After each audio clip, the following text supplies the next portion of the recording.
Hi friends, welcome back to our channel. అనేది 3/4 hands అయితే ఇక్కడ చూపించబోతున్న కటింగ్. మీరు ఎక్కడ స్కిప్ చేయకుండా చూడండి, అర్థమవుతుంది. ఎల్బో హ్యాండ్స్ వరకు అయితే నేను చూపించాను కదా, ప్రీవియస్ వీడియోలో షార్ట్ హ్యాండ్స్ కూడా చూపించాను. ఇవి వచ్చేసి 3/4 హ్యాండ్స్ అనమాట, పొడవుగా ఉంటాయి. ఈ మోచేతుల కన్నా కిందికి వచ్చేస్తాయి అనమాట, మన డ్రెస్కి ఉంటాయి కదా ఫుల్ హ్యాండ్స్. ఇప్పుడు బ్యాక్ పార్ట్ తీసేసుకొని హ్యాండ్ రౌండ్ కొలుచుకుంటే మొత్తము 10 ఉందనుకోండి, 10 ఒకటి మైనస్ చేసుకుంటే 9 ఇంచెస్, ఖర్చులతో సహా 9 ఇంచెస్ పెట్టేసుకోవాలి. ఇలా ఫోల్డ్ చేయడం వల్ల మనకు లెఫ్ట్ సైడ్ ఓపెన్స్ వచ్చినాయి, క్లోజ్ రైట్ సైడ్ ఉంది కదా, ఇలా ఫోల్డ్ చేసుకోవాలి. ఇలా కాకుండా మామూలుగా నార్మల్గా ఫోల్డ్ చేస్తే మనకు హ్యాండ్కి జాయింట్స్ పడకుండా ఉంటాయి అన్నమాట. ఇప్పుడు జాయింట్స్ అవసరం లేదు, ఎందుకంటే లైనింగ్ క్లాత్ ఎక్కువ ఉంది కాబట్టి ఇలా ఫోల్డ్ చేసేసుకుంటే మనకి ఎంత కావాలో అంత సర్దేసుకొని ఇలా చూసుకోవాలి. ఎంత కావాలి, 9 ఇంచెస్ కావాలి కదా, ఖర్చులతో సహా ఈ 9 ఇంచెస్ ఉందా లేదా అని చూసుకొని ఇలా సెట్ చేసుకోవాలన్నమాట. లెంత్ వచ్చేసి 16 ఇంచెస్. 16 ఇంచెస్కు 1 కలుపుకుంటే 17 ఇంచెస్ వస్తుంది కదా, ఖర్చులకు కావాలి కదా. 1 ఇంచు ఇలా, 1/2 ఇంచు ఇలా పెట్టేసుకొని ఇక్కడి నుంచి 17 వరకు నేను లెంత్ అయితే హ్యాండ్ లెంత్ తీసుకున్నా, అంటే మొత్తం ఖర్చులతో సహా 17 ఇంచెస్ పెట్టేసుకొని 1 ఇంచ్ ఖర్చు కోసమే తీసేసుకోవచ్చు. 18 వరకు తీసుకోవచ్చు అనమాట. హ్యాండ్ 3/4 హ్యాండ్ లెంత్ అనమాట. ఇలా డ్రా చేసుకున్న తర్వాత ఎక్స్ట్రా ఉంది కదా, ఎక్స్ట్రా ఎగుడు దిగుడు క్లాత్ను కట్ చేసేసుకోవాలి. ఇప్పుడు సమానంగా వచ్చేస్తుంది. ఇప్పుడు ఇక్కడ కూడా ఇప్పుడు మనము లెంత్ చూసుకున్నాం కదా, ఇక్కడ 2 ఇంచ్ ఇలా చూడండి, ఇలా లెంత్ తీసుకున్న తర్వాత పైన కూడా డ్రా చేసేసుకుంటే మనకు ఇక్కడ వచ్చేసి హ్యాండ్ డౌన్ నాకు 8 ఇంచెస్ హ్యాండ్ రౌండ్ వచ్చింది కాబట్టి నేనైతే 3.5 వరకు తీసుకున్నా. ఎక్కువ 8గా అవతల 9 వచ్చింది అనుకోండి, 3.5 అయితే తీసేసుకునేది ఉంటుంది. నేను 3.5 వరకు 3 నుంచి 3.5 వరకు తీసేసుకోవచ్చు హ్యాండ్ డౌన్.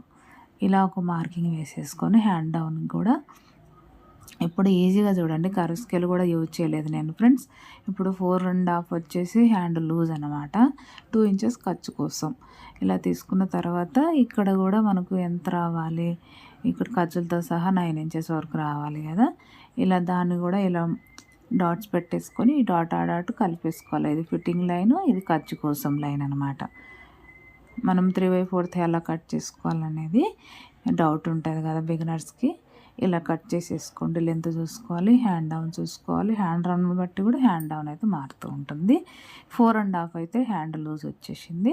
ఇక్కడ హ్యాండ్ రౌండ్ కూడా మనకు 8 ఇంచెస్ రావాలి కదా, వచ్చిందా లేదా ఇలా చెక్ చేసుకున్న తర్వాత హ్యాండ్ రౌండ్ చూడండి, నేను టేప్ పెట్టే గీసాను చూడండి, నేను కర్వ్ స్కేల్ ఏమీ యూజ్ చేయలేదు ఫ్రెండ్స్. ఇలా హ్యాండ్ తోటే ఇలా రౌండ్గా గీసేసుకోవచ్చు. మనం ఈజీగా ఒక్కసారి డ్రా చేసామనుకోండి, ఈజీగా ఏ కర్వ్ స్కేల్ అవసరం లేదు మనకు. ఇలా మళ్ళీ బ్యాక్ పార్ట్ని తీసుకొని హ్యాండ్ రౌండ్ కరెక్ట్గా ఉందా లేదా చెక్ చేసుకోవాలి. మనం ఆల్రెడీ ఫిట్టింగ్ లైన్కి ఖర్చు పెట్టుకొని ఉంటాం కదా, ఈ ఫిట్టింగ్ లైన్కి ఇలా పర్చ్ చేసుకొని లాగకుండా చూసుకోవాలి. లైన్ని కరెక్ట్గా ఇలా చూసుకుంటే నాకు కరెక్ట్గా సరిపోయింది. ఇలా సరిపోని పక్షంలో అయితే మనం హ్యాండ్ డౌన్ మార్చుకునేది ఉంటుంది అన్నమాట. ఇప్పుడు ఇక్కడ ఇది లూజ్ అన్నీ వచ్చేసాయి కదా, ఇప్పుడు మనం కట్ చేసేసుకోవచ్చు. మీకు నచ్చినట్లయితే ఒక లైక్ ఇచ్చి సబ్స్క్రైబ్ చేయడం మర్చిపోవద్దు ఫ్రెండ్స్. మీ ఎంకరేజ్ వల్ల వేరే వాళ్ళకు కూడా రీచ్ అవుతుంది కదా వీడియో.